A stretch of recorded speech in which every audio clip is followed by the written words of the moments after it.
She was supposed to be the voice of experience, the 6-time All-Star, the steady veteran who would guide the Indiana Fever through the storm of stardom and media frenzy. Instead, DeWanna Bonner became a walking headline for everything that's wrong with ego-driven leadership. She didn't just leave the starting lineup, she left the whole building. What went down in Indiana isn't just about one player quitting, it's about the growing war inside the WNBA. Old guard versus new wave, entitlement versus effort, complacency versus transformation. And Bonner didn't just pick the wrong side, she got exposed in front of the whole league. If you're tired of veterans acting like divas when the spotlight shifts, then buckle in, because this story is just getting started. Let's get one thing straight. DeWanna Bonner didn't walk, she bailed. Hard. Less than 2 months into the season, she was out, vanished. The official word, personal reasons. But everyone with eyes and a memory knew that was just a thin excuse to cover up what really happened. Bonner got benched. Bonner got passed up. Bonner couldn't take it. After playing just a handful of games, she disappeared for 5 straight matchups. Didn't travel with the team, didn't sit on the bench, didn't even show face. And the Fever, a team finally finding its identity, moved on without her, because while she was ghosting her squad, the rest of the locker room was grinding.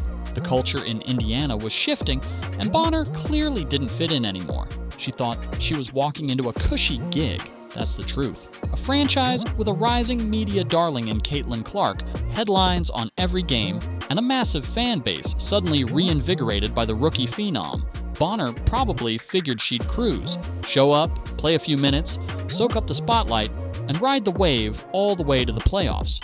But what she got was something entirely different. Intensity, accountability, energy, expectations. Indiana wasn't messing around, and if you weren't ready to contribute, there was no space for you. Bonner found that out the hard way when Coach Stephanie White pulled the plug and gave her minutes to someone who actually wanted them. Her stats were dreadful? Let's not sugarcoat it. 2.6 points per game on 2 of 12, shooting in her first 3 appearances. That's not a slump, that's a disaster. And when a 37-year-old veteran starts posting numbers like that, the leash gets short real quick. Coach White did what any coach with ambition would do. She yanked her and gave the spot to Lexie Hull, a player with fire, defense, grit, and the kind of hustle Bonner couldn't manufacture if she tried. Hull didn't walk into that role. She earned it. And Bonner? She pouted. She didn't compete. She didn't fight back. She left. Like a high schooler getting benched in a preseason scrimmage. Not a leader, not a mentor. Just another ego bruised by reality. But what really made this situation explode wasn't the benching. It was what came next. Bonner reportedly asked for a trade. And not just any trade. She wanted out fast. League sources said Indiana shopped her around, but found no takers. Nobody wanted the drama. Nobody wanted the decline.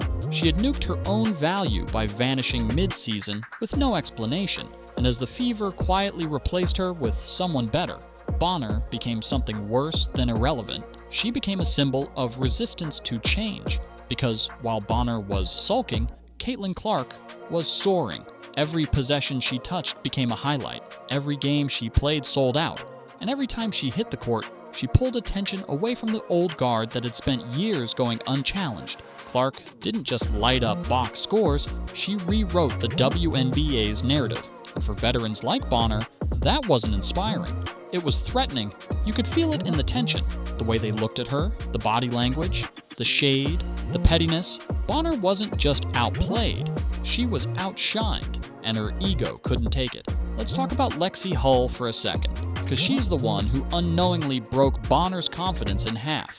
Hull stepped in, knocked down threes, played elite perimeter defense, dove for loose balls, and didn't flinch in the spotlight. She wasn't flashy, she was fearless, and that alone made Bonner's disappearance even more pathetic. Instead of challenging Hull, she resented her. A 23-year-old role player with a chip on her shoulder took the veteran's job, and Bonner took it personal. She didn't compete, she quit, and then had the audacity to release a statement thanking the organization like she was parting on. But here's where the story gets twisted, because reports started swirling that Bonner had no intentions of finishing the season in Indiana, that she wanted to force her way back to Phoenix, where she had played a quiet 10-year career, mostly under the radar. Some speculated that she even tanked her performance early in the season to make herself untradeable, that she wanted out so badly, she sabotaged her own minutes just to make Indiana cut her.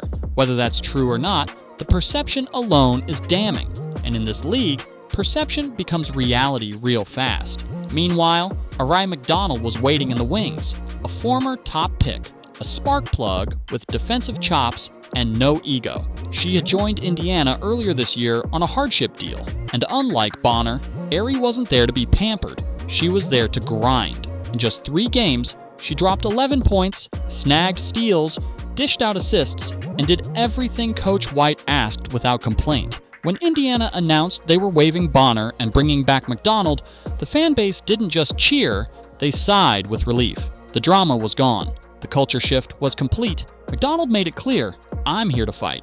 That quote alone told you everything you needed to know. She wasn't just taking a roster spot, she was seizing a role. And Fever GM Amber Cox summed it up perfectly. Arai was a clear fit with the style and mentality we are building. Translation, Bonner was not. In a league starving for relevance, Indiana was building something special, something bigger than any one player. And if you weren't about that grind, you weren't welcome. But this isn't just about Bonner, this is about what she represents, a generation of WNBA veterans who, after years of flying under the radar, suddenly found themselves in the middle of a media circus and didn't like it. The cameras, the pressure, the expectations, it was too much. And rather than embrace the moment, they resented it. Bonner's breakdown wasn't isolated. It was part of a larger shift in league dynamics. The Caitlin Clark era isn't coming. It's already here, and not everyone is handling it well. Let's not forget Natasha Howard, the other veteran the Fever signed in the offseason. She wasn't thrilled with her role either.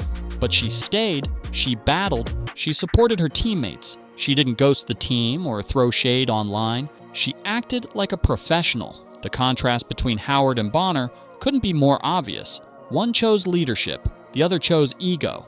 And now only one of them still wears the jersey. The WNBA has fought for years just to get people to care. Attendance struggled, TV ratings flatlined, big names faded into anonymity, and then Clark entered the scene and changed everything.